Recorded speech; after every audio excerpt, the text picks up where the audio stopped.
10च्या गाडीची वाट पाहत बसावी. 10ची गाडी त्या गावामध्ये आली. सहसा खेड्यामध्ये येणाऱ्या दिवस गाड्या असतात. दुपार सकाळ दुपार आणि संध्याकाळ. सकाळची 10ची गाडी त्या गावामध्ये यावी आणि त्या गाडीतून एक प्रवासी खाली उतरावा आहे. त्या गाडीतून एक प्रवासी खाली उतरल्यानंतर सर्व प्रवासी उतरले. बस गाडी निघून गेली. त्या गाडीमध्ये इतका बाळू आला होता. त्या बाईला वाईट वाटायला लागलं. त्या बाईने परत पोस्टानं दादाच्या घरी जावं.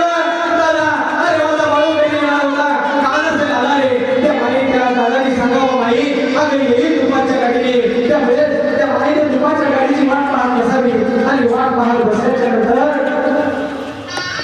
त्या गावामध्ये दुपारची गाडी आली. माय दुपारची गाडी येत असताना बंद चौकामध्ये गाडी आली. होता त्या गाडीने त्या माईच्या दारी का त्या माईच्या दारी आल्याच्या नंतर त्या माईला माहीत नसते त्या गाडीमध्ये काय आलं. त्या माईला माहीत नसते त्या गाडीमध्ये काय आलं. ऐका, त्या गाडीचा बंद दरवाजा उघडला जातो दादा आणि बंद दरवाजा उघडल्याच्या नंतर त्यातून एक बंद लाकडाची पेटी काढली जाते. माय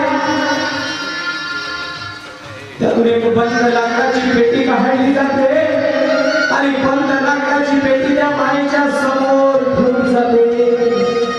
ऐका, त्या माईच्या समोर ती पेटी ठेवल्याच्या नंतर त्या माईला माहित नसतं या पेटीमध्ये काय आहे. त्या माईला माहित नसतं या पेटीमध्ये काय आहे. ऐका,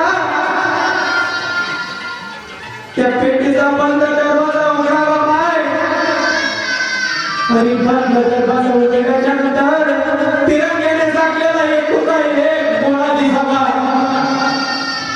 ऐका, जो मुलगाच्या माईला भेटायला येणार होता त्याच माईला भेटायला आलेला मुलगा होता.